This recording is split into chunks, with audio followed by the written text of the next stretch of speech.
She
totally did. She did.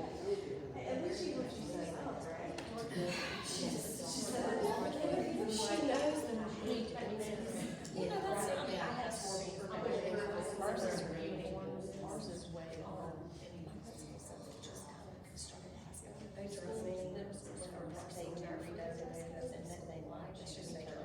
You made it like this when you come to this, and that's just not regardless of what I'm like, where was it on? Well, no, we have this because then it's when. If you're an eighth grader, if you're a sixth grader, It takes me, change your clothes and stuff, but eighth grade it's a long way. Yeah. We're gonna be strict today, so I need. Good morning.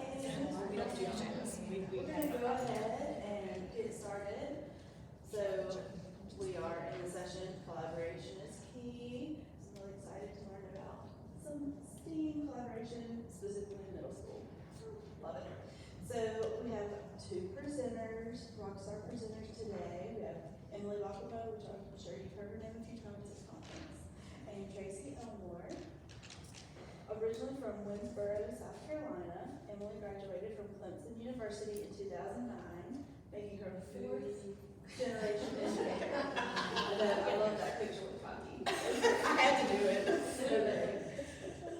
After graduation, she returned to Winsboro, where she taught 4th through 6th grade math and science. In 2012, she graduated from Columbia College, where she received her master's in education. And after 8 years in the classroom, she decided to pursue her dream of becoming a librarian. Emily received her second master's degree in library and information science from the University of South Carolina in 2019. I'm just making a tour of the whole state, you know, so. She considers herself a lifelong learner. She enjoys discovering new things, especially technology, to share with her students and colleagues. Emily also is currently serving as SCASL's editor of the Messenger. Lots of work there. And beside her, we have Tracy Elmore. Tracy is a STEM teacher for Logout Elgin Middle School. I have a hard time saying Logout for whatever reason. Logout. She's a 36-year educator with her Bachelor of Science in Elementary Education, Master of Science from Francis Marion University, and Master of Science plus 30 years in education from Converse College. So I'm gonna say science expert, just a little bit. She's a National Board Certified Teacher, and she was named South Carolina STEM Educator of the Year in 2020 and Learning Blade Educator of the Year in 2022. So, like I said, rock stars. So here's just a little thank you from SCASL for presenting us for each of you. And thank y'all for presenting today. You ready? Okay. Y'all, I was looking through the list of sessions, I'm like, wow, there are a lot of people talking about collaboration. So you're gonna probably hear a lot of the same ideas in our presentation. I know a lot of you have, if you sat in any of the other ones, you've heard like find that one person in the building to start with who is not only a colleague but a friend. Well, this is my colleague and best friend. And we plan together all the time.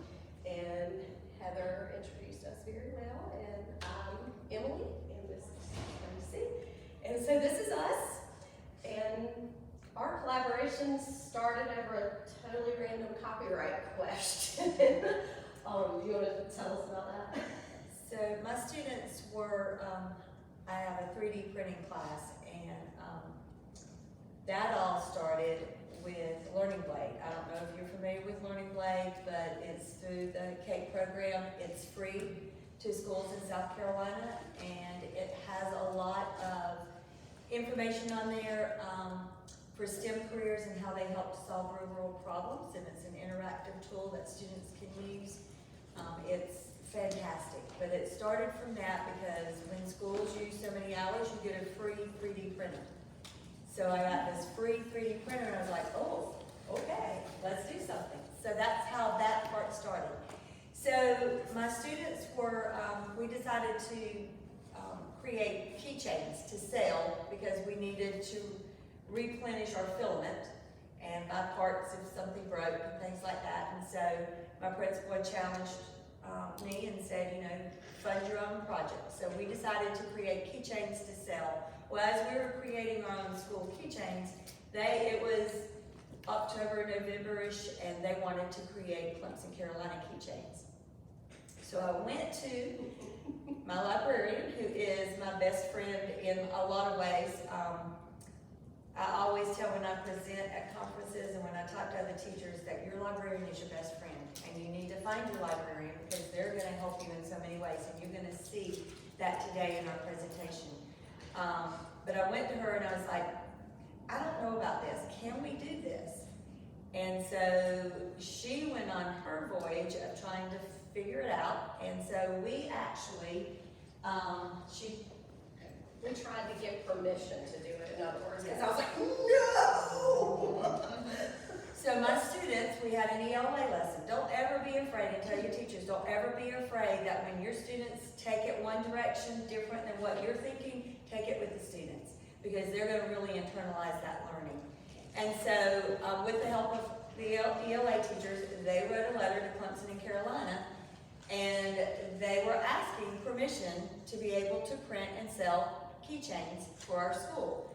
And they explained why they, needed the funding and all that kind of stuff. And Clemson and Carolina actually wrote them back, which was such a tremendous opportunity and experience for the students. Carolina just said no because of the trademark. Clemson said, well, here's the form. You can fill this out. You can apply to do this. Well, that became a math lesson because then we had to figure out the cost of our filament, the cost of each keychain. We had to figure out the price that Clemson was asking for their trademark in order to sell. Well, we figured out that we were not going to sell enough and we were not going to make any money at all. We were going to lose a ton of money. So we were like, okay, can't do that. So I went back to her and said, can you find out if we could at least create Rudolph middle keychains in orange, purple, black, or garnet? Well, we could do that. So that's what we did. So many, many core subjects involved in that one simple question about copyright. And we go down rabbit holes a lot, hence the description of our session. So just to kind of go on, that happened in my very first year at Rudolph Elgin. So it really started a friendship and a massive collaboration. But I worked really, really hard when I came in to make the space friendly, to make it welcoming. I worked really hard on promoting the services that I offered. I created a library services menu that I shared out when I first came in with all of the teachers. And I constantly showed support, like, I want to help you. Like, what are you teaching? Like, what are you doing right now? I'd love to work with you. And I don't wait, I'm proactive. So we're going to talk about another unit that went from a week-long unit to now a 9 weeks unit that I saw at conference last year, and immediately was sitting in the session texting Tracy and was like, this is perfect for your flight and space class. So we talked about my little library services menu. I updated every year. So Tracy saw my library services menu and was like, ooh, she wants to do X, Y, and Z. So then she and I got talking about other things that we could do just based off of what I'm willing to offer through the library. And that leads us to our very first big unit that we planned, which was probably, I don't know, this was pretty fun, and it's kind of ongoing, I would say, because we have a garden we have to maintain. So I have this huge planter in front of our library, and it was full of like overgrown shrubs that just weren't really pretty. I was like, let's do something to make it look nice, to spruce it up. And I wanted the idea of creating a garden that attracted pollinators. So I went to Tracy, because she has an energy in the environment class, and I said, how would you like to work on this project with me to have the kids do something in that class to spruce up an area on our campus? So we started working on that one. Forgot to go past trademark because we went ahead of ourselves, Tracy. As always. So the first thing we did, I went in and I taught some lessons on utilizing some databases that we have, especially focusing on Discus, teaching those kids who are so prone to just go right to Google and Google everything. And I'm like, stop. I contacted some local experts with Clemson Extension and set up some guest speakers for her class. We actually had Clemson Extension come in and told us exactly what plants we needed to attract certain pollinators. We worked with them to get plants based off of our school colors. So they really helped us a lot. They looked at the students' designs on how they wanted to lay it out. And science and math is my background, so I did a lot of co-teaching with her.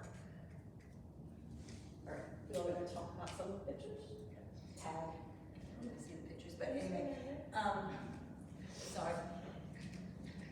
So this is what it kind of looked like beforehand. Old pine straw, just weeds, and the dead bushes that were in there, we've already had my husband help get all that out, and then we got the kids in there. And I made them wear goggles and gloves and masks because of the mold and everything that was in there, which they tried to argue with that with me for a little bit, but I was like, no, you're not gonna get sick on me. We had to figure out how much soil we needed, how many plants we needed, the mulch and all that. So I have a wonderful math intervention teacher that this is real world for those students who need those real world experiences. So I said, do you want to join in on this and help out? And let's figure this out. So we did a lot of math. The kids had to calculate the area, the space. They had to measure it.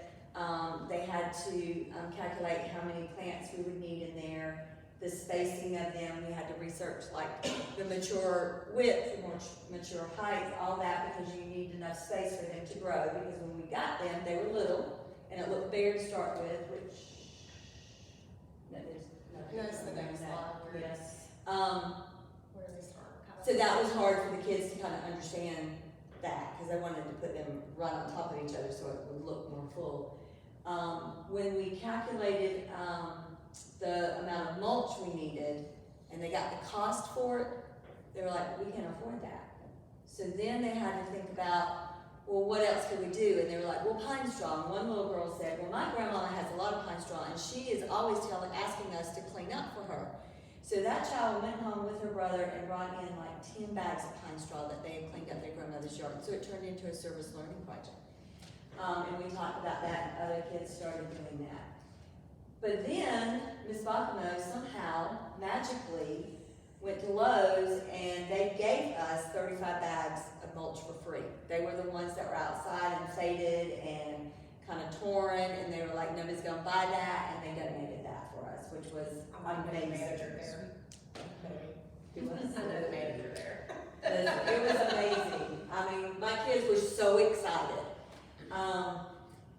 This is a planter in front of the cafeteria, and so we're responsible for this as well as my EE class. And those are the plants, because we had to, like, you can see the chalk line. We had to draw chalk lines of where these plants were going to go, because we put weed paper down, that doesn't work very well. But anyway, we put it down.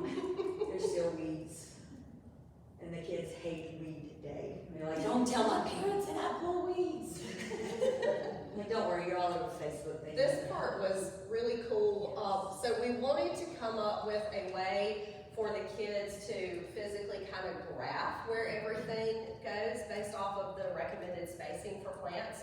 So I got on our handy dandy poster maker and I printed up a grid kind of thing, laminated it so we could use it at different lessons. But the different colors represent all the different plants that are in there. And so we had to go in and do like a plotting lesson with the kids on how, measure out the different spaces and how you need to space things out. And it was a big, big, big measurement project.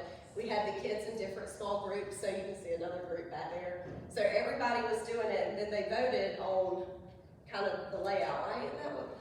Well, the layout, they had already planned on graph paper of where the plants were gonna go according to their research on the width and the height and the spacing that they need between, and the blooming season, because we wanted something green all year long. So Ms. Cruz from the Clemson Extension, she's a naturist teacher, wonderful program.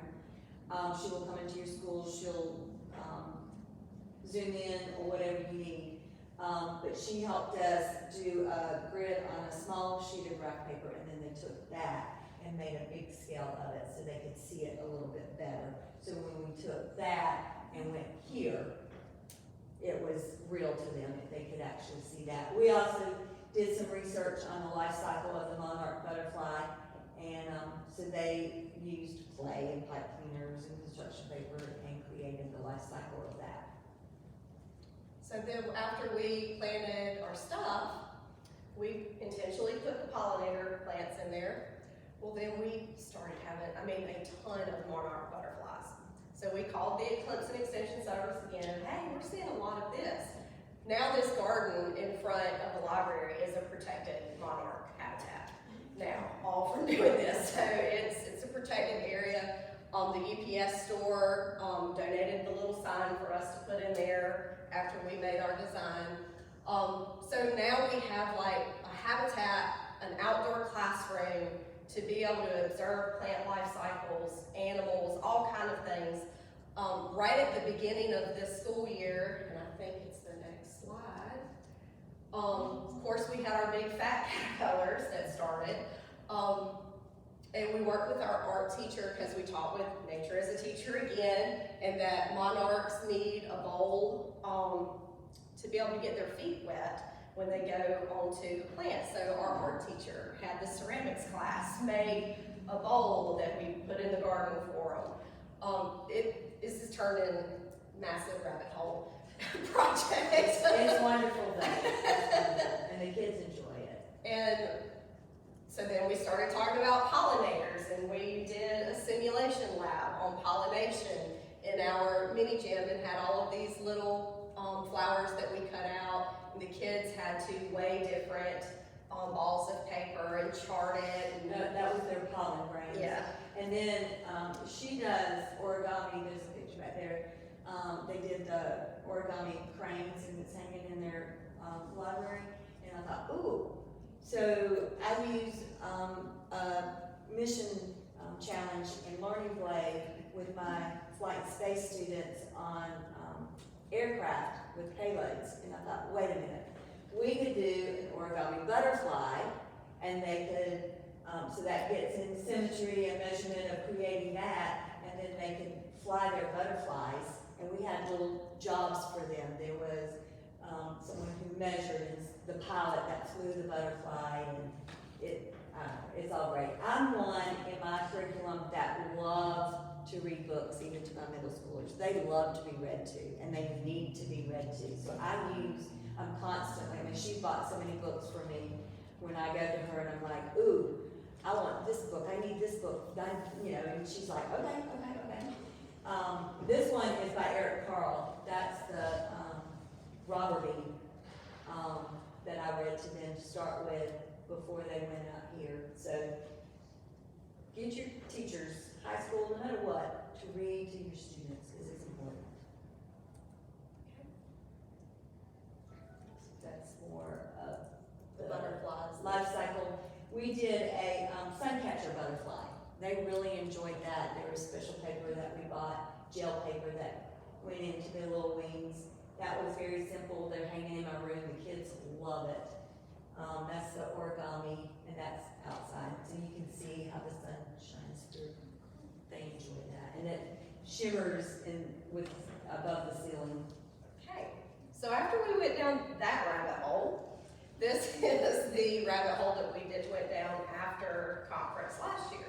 I helped Jen Sparling present on using Library of Congress with graphic novels.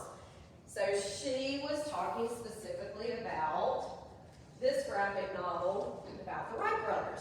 And I was like, oh, Tracy teaches flight. So I immediately was texting her. I said, we're going to get this book. We're going to do this lesson. And we took the lesson that was shared on the Library of Congress resources through the University of South Carolina and tweaked it and turned it into an engineering and design lesson using primary sources. So it went from one thing to something completely different. And it still is different, because It changes still all the time. We find something else and then we're like, oh, this will work better. So I went through and did my training that I went through with the Library of Congress primary sources and taught the kids about locating primary and secondary sources and talked about the difference. We pulled in that literature connection using this book and some articles that Tracy found. We did a breakout EDU activity that uses primary sources for the clues. This was the newest one that we added last Monday. Yes. With the kids creating a Canva project and embedding it into Google Earth, and we'll show you that. And we do lots and lots of digital collaboration tools. Okay. So this was the beginning part. We were talking about primary and secondary sources. The kids had to take primary sources from the Wright brothers that I pulled off the Library of Congress at different phases during their creation of their flyers. And I took them, and Tracy talked about the design process, and they had to use what they knew about the design process and how things change and evolve to be able to put the images in the correct order. And then I had them use the book to try to figure out the dates and the places that the pictures were taken. So it went into a whole other big rabbit hole lesson. The kids really enjoyed this. I got to get in the classroom and really co-teach a lot with this one, and I enjoyed it. So we went through that. And this is some pictures of the breakout box. They get so funny. I don't know if y'all use breakout EDU or do breakout boxes, but I laughed so hard at the super smart, like higher level kids. They get so frustrated because they are so used to that answer just immediately jumping out to it. I'm like, guys, y'all got to look for patterns. Look, figure out the patterns. Like, you've got a color lock on here. Is there anything here that's got lots of different colors on it? I really love Breakout EDU and how it challenges them to think and use those higher order thinking skills, and it forces them to collaborate. Like, you have to work with your team when you're doing that, and you don't have to do the whole kits. Every year I renew our subscription to the platform, and I pay the extra so that I get a new box. So I'm up to 7 boxes now, and it's just one a year. I just keep adding. So if you haven't looked into Breakout EDU, I would really recommend it. There's lots of digital ones that you can use to start out with, but I think it was like $200 to renew your subscription, and you get the box with that. So it might take you a couple of years, but even if you get 3 boxes, you can set up the activity with 3 boxes, and you have a first, second, and third place for people trying to get the boxes open. So it's really fun. It's a great way to push that higher order thinking. Her and Miss Brandon are really good about having the materials all ready for when I'm ready for the box. They have it ready for my students, and sometimes we go into the library to do it, and sometimes we go into my room just because of what's happening in the library or the school. The other 2 pictures are, I do a mystery bag challenge where the students have a little scenario in a brown paper bag, and I just throw different materials in there. Everybody has the same materials though, because I want to make it, equal. and they have to create a design to solve that real world problem. It could be to get a person over a body of water, but you don't have a bridge. What are you gonna do? And so they have to create something. So that's what those pictures are. So this was the activity. Originally, we started this with the kids having the physical papers, and then we ran into the issue of groups writing on them. And so I got to thinking, I was like, oh, let's make it a jam board. And so I made it into a jam board where they could move them into the position that they wanted and had a place for them to put their answers. Before the district blocked GIMKIT, we also did a GIMKIT with primary and secondary sources, but then the district decided, oh, y'all can't use that anymore. So they blocked it. Every time I feel like I got something good going, they block something. This was our newest one, and I'll bring up our Google Earth. So we wanted the kids did research on famous people in flight and space. And then we wanted a neat way for them to present it. So they created these posters in Canva, and I went through with the kids on how to do things in Canva and how to design things. I'm obsessed with Canva. I have a problem. So Tracy worked with them on the information she wanted in it, and then I said, ooh, I figured out you can embed things. You could get the embed codes off of Canva. I said, what if we embed it in Google Earth? So we created a Google Earth, and I taught the kids how to put the place markers in and copy the embed code from their Canva into their place marker. So when you click a place marker that a kid put in, their and the internet works, their little poster that they created will pop up. So we had a board at our STEM night set up where the parents had the Google Earth up and they could click on the different place markers from their kids doing their research. And the place markers went into where the person was from. So it was just a neat little way to tie in an extra piece of technology, and the kids got to learn about embed codes and how embed codes work. Go back to present.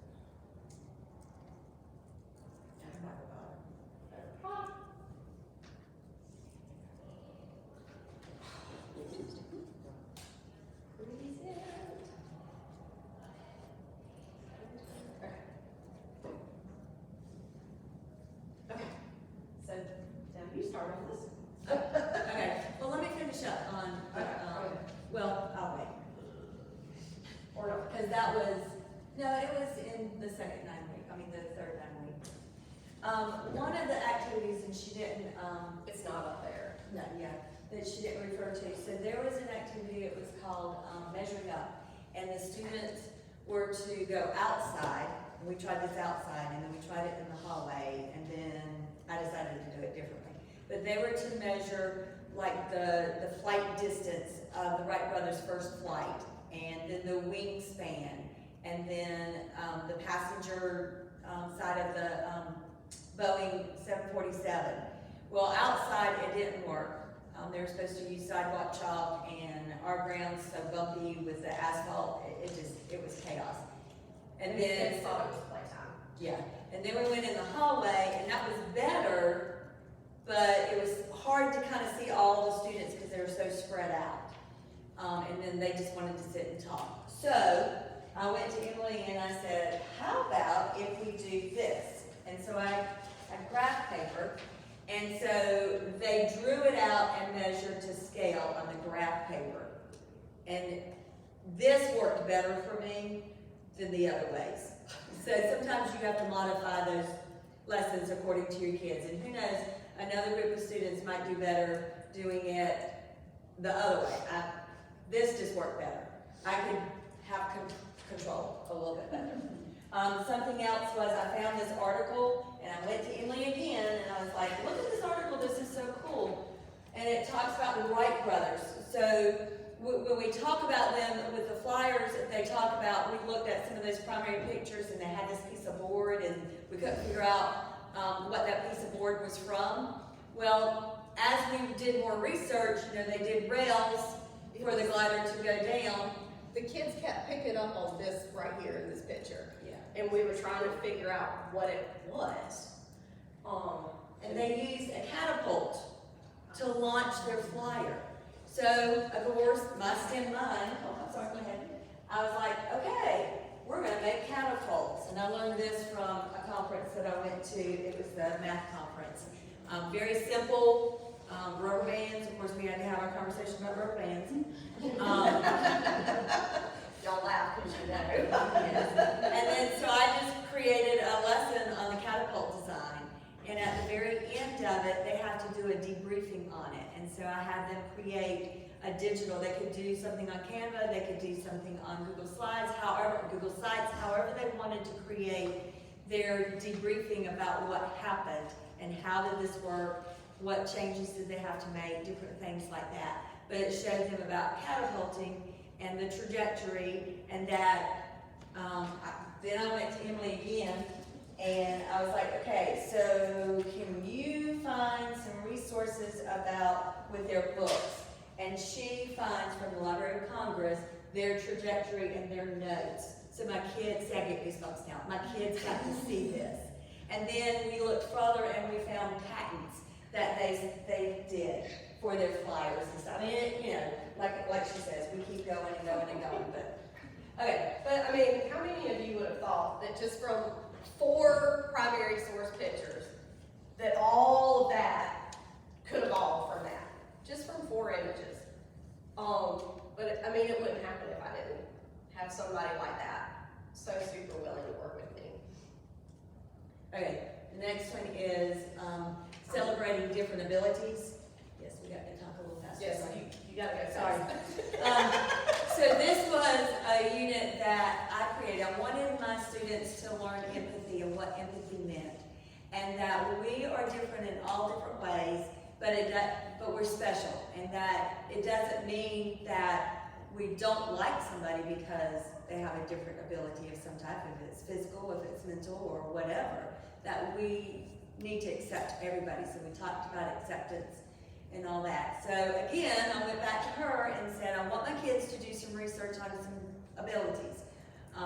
We have a mod class in our school that we're very fortunate to have, and so I talked to that teacher and said, what are some of those abilities? And so she talked about Down syndrome and autism and things like that. And so I pulled those topics together and went to her and I said, okay, do you have books on this? Can you help me find some resources?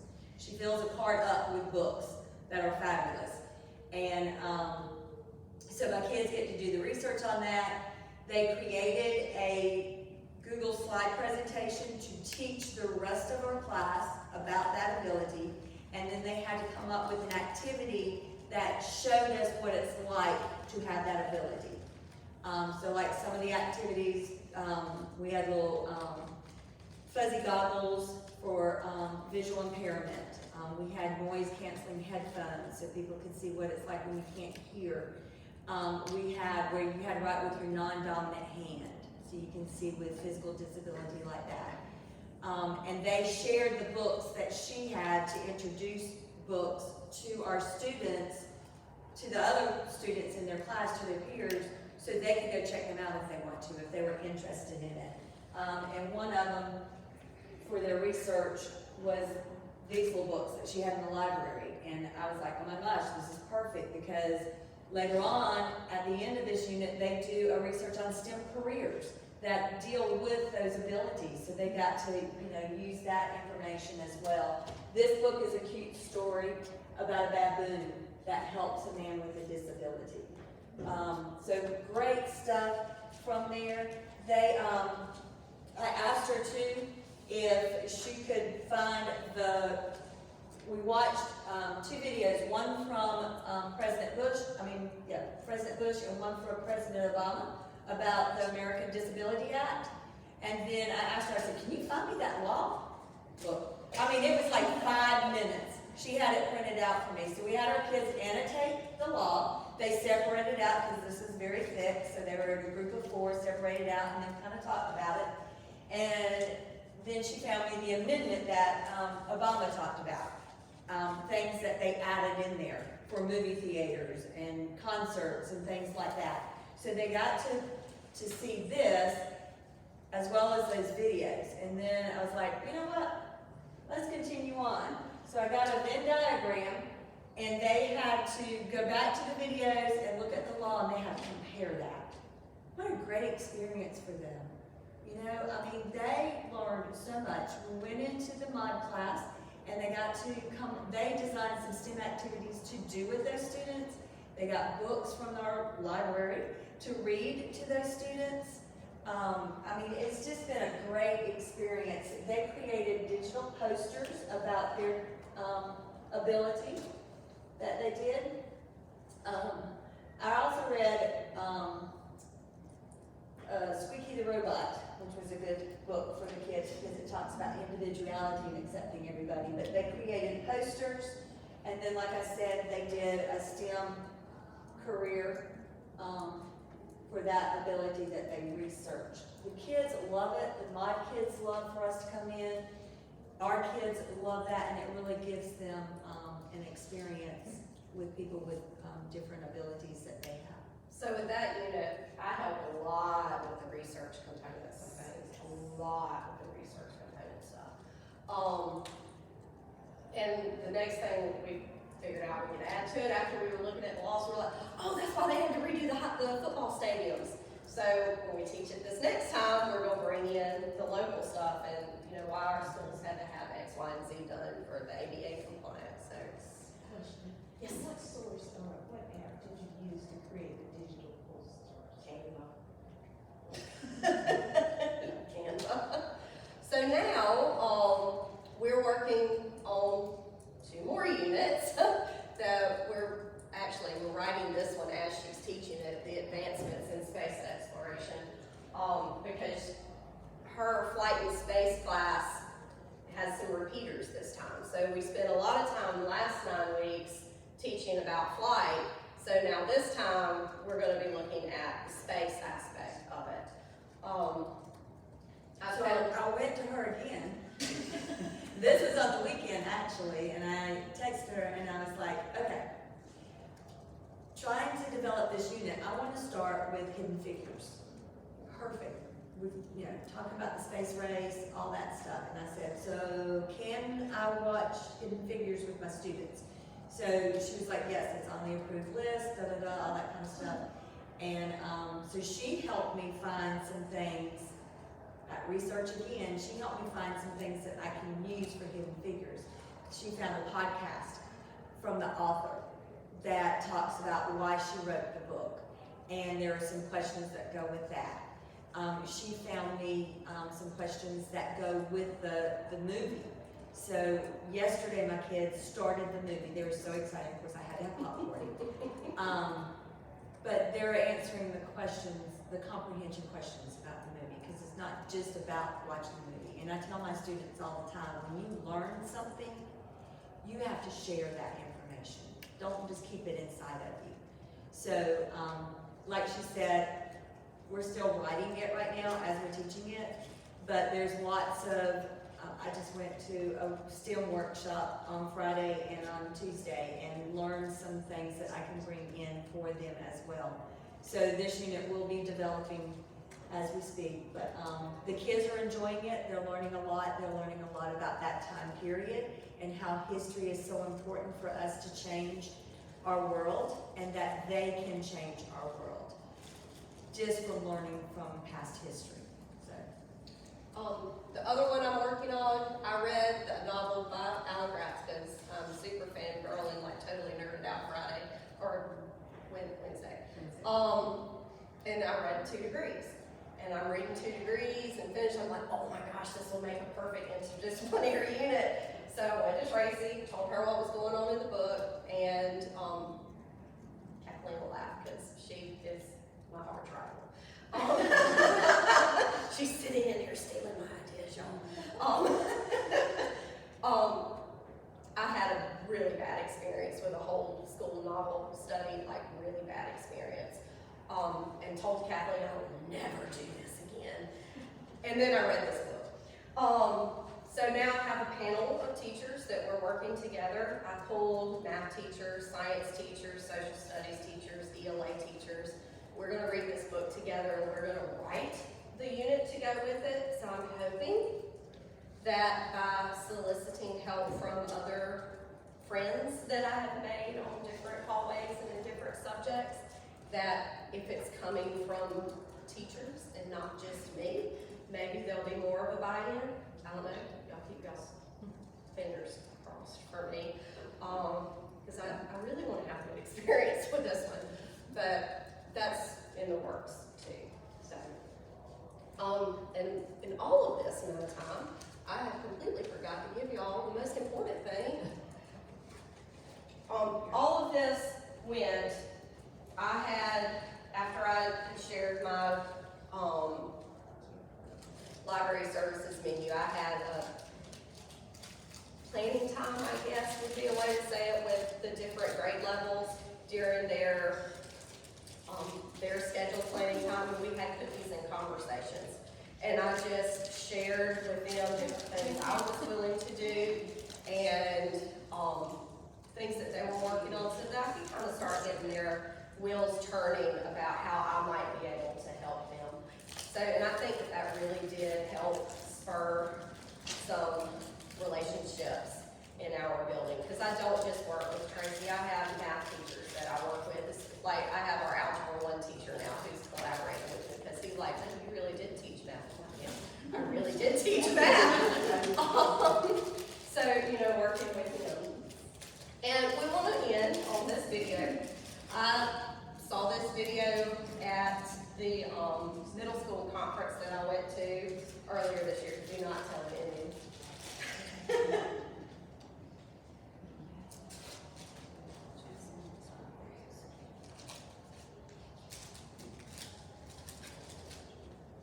do not know why you can't hear it.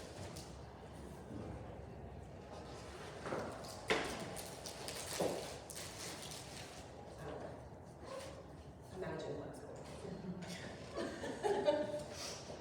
It's rousing music playing. It's very like rousing music. I don't know why the sound's not working.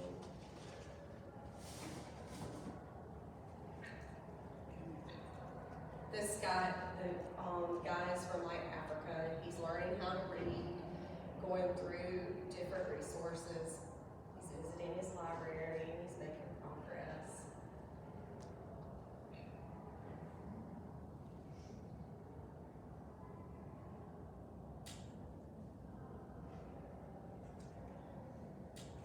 I was at the middle school conference, like, ugly crying, watching this video. It was.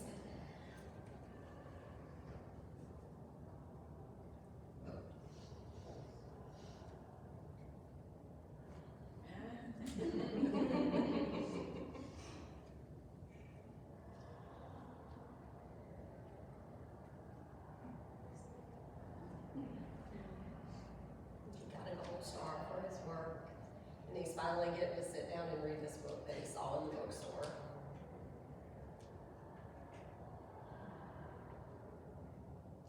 He goes in, the author of the book is his son.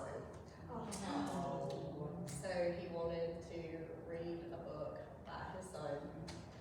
He got, I'm like getting like emotional thinking about it. So I just want you to remember, you're important in your building. Everything that you do makes a difference. Even if it's just the kid that comes into your library and checks out the book, you're making a difference. It doesn't have to be some big grandiose thing like what we're doing. But I mean, it took me time to get there. Like, it's not something that happens overnight, but start small and start with that one person so that you can make a difference in your building. And now that y'all are all like in your fields and feeling all touched, just know that you're all touched over a Scotch commercial.